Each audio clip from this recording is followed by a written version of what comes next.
नमस्कार, आप देख रहे हैं गणादेश लाइव। मैं हूं अनूप कुमार सिंह, डिजिटल स्टेटेड बिहार। देश में महाराष्ट्र की सियासत ने राजनीति का एक नई परिभाषा कर दी है। जी हां, उद्धव ठाकरे को घर को आग लगी घर के चिराग से। खुद उन्हीं की पार्टी के एक बड़े नेता एकनाथ शिंदे ने उनको अंततः झुकने पे मजबूर कर दिया और उद्धव ठाकरे को सीएम पद से इस्तीफा देना पड़ा। कल पुनः देवेंद्र फडणवीस की ताजपोशी 2.5 साल बाद पुनः भाजपा राज के साथ होना तय है। लेकिन देश में ये जो राजनीति की नई परिभाषा गढ़ी जा रही है, इससे कई संदेश जा रहे हैं। हालांकि बिहार में भी असदुद्दीन ओवैसी की पार्टी का पूरी तरह सफाया हो गया। 5 में से सिर्फ 1 विधायक बचे हैं। 4 विधायकों ने पाला बदलते हुए तेजस्वी का दामन, राजद का दामन थाम लिया है। अब वो पुनः बिहार में लालटेन जलाएंगे। महाराष्ट्र की सियासत पे चर्चा करें तो काफी दिनों से खींचतान और महाराष्ट्र सरकार पे संकट मंडरा रहा था।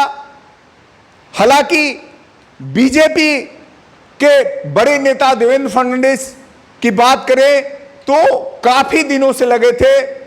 उन्हें कुर्सी की कसक इस कदर थी कि वो अपनी हार को जीत में बदलने के लिए लगातार मेहनत कर रहे थे। जी हां, मैं बात कर रहा हूं उस समय की जब मात्र 1 सप्ताह के लिए देवेंद्र फडणवीस सीएम बने थे और शरद पवार के भतीजे अजीत पवार डिप्टी सीएम बने थे। अचानक नए घटनाक्रम के साथ वहां सुबह में देवेंद्र फडणवीस को सीएम के रूप में राज्यपाल ने शपथ दिलाई थी और उनकी सरकार बहुत जल्द शरद पवार के चाणक्य नीति के कारण गिर गई और पुनः उद्धव ठाकरे को सीएम बनाया गया। उद्धव की सरकार ज्यादा दिन नहीं चली। हालांकि उद्धव ने काफी प्रयास किया। एनसीपी, कांग्रेस और उद्धव ठाकरे शिवसेना को मिला के इतनी दिन सरकारें चली महाराष्ट्र आघाड़ी के साथ, लेकिन कहीं न कहीं उद्धव ठाकरे अपनी पार्टी को मजबूत नहीं रख पाए और उनकी पार्टी में दरारें बढ़ती गई। उनके पार्टी के बड़े नेता एकनाथ शिंदे ने बगावत का बिगुल फूंका और बगावत ऐसा कि पूरी पार्टी बिखर गई। कई दिनों से आपने देखा होगा कि इस घटनाक्रम में कई दिनों से सूरत गए विधायक, उनके 2/3 से ज्यादा विधायक सूरत चले गए एकनाथ शिंदे के नेतृत्व में। उसके बाद गुवाहाटी में जाके उन लोग डेरा डाले रहे और अब वो महाराष्ट्र पहुंच रहे हैं। महाराष्ट्र वो गोवा के रास्ते, पणजी के रास्ते महाराष्ट्र पहुंच रहे हैं। और जब उद्धव ठाकरे को लगा कि अब हमारे पास कोई अस्त्र शस्त्र नहीं बचा, सारे प्रयास हमारे विफल गए, संजय राउत का बयान भी इस मामले में काफी उद्धव को नुकसान पहुंचाया। उसके बाद अंततः उद्धव ठाकरे ने सोशल मीडिया के जरिए, फेसबुक प्लेटफॉर्म के जरिए उन्होंने इस्तीफा देना ही मुनासिब समझा। हालांकि उन्होंने अंततः सुप्रीम कोर्ट में गुहार लगाई और प्रयास किया कि सुप्रीम कोर्ट से कहीं राहत उनको मिल जाए।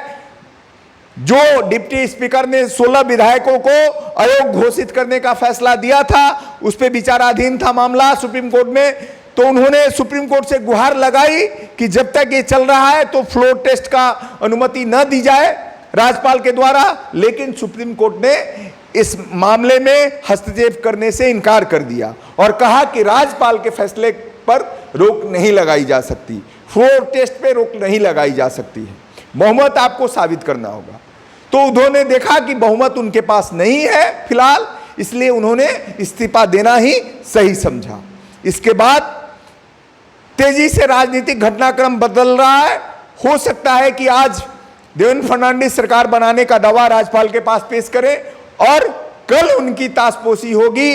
अभी देवेंद्र फडणवीस के आवास पे बैठकों का दौर जारी है।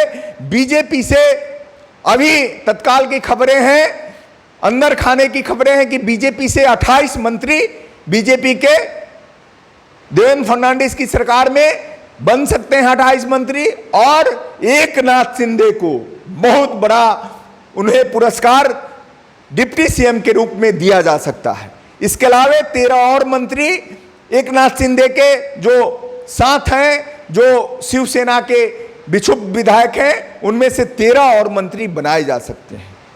तो महाराष्ट्र के घटनाक्रम का अंततः पटाक्षेप होता दिख रहा है और कल 2.5 साल बाद पुनः देवेंद्र फडणवीस की ताशपोशी सीएम के रूप में होगी और भाजपा की ये बड़ी जीत महाराष्ट्र में पुनः जो सरकार बनाने का सपना था, अमित शाह, भाजपा के चाणक्य कहे जाने वाले अमित शाह का जो सपना था, उनकी सपना थी शरद पवार के द्वारा जो पराजित, जो एक कुंठा मन में सत्ता की कसक जो खल रही थी, उसे पुनः भाजपा ने महाराष्ट्र को जीत के महाराष्ट्र पे पुनः अपनी सरकार बना के अपनी मजबूती और चाणक्य नीति का परिचय देते हुए पूरे देश में अपनी बीजेपी की ताकत को बढ़ाने का प्रयास किया है।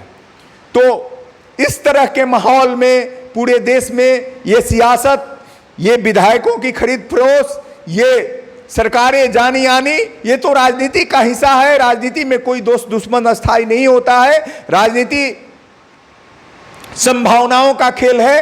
तो आप देखते रहिए गणादेश लाइव और हमारे फेसबुक प्लेटफॉर्म गणादेश लाइव अपडेट और यूट्यूब पे गणादेश लाइव को आप शेयर करें, सब्सक्राइब करें।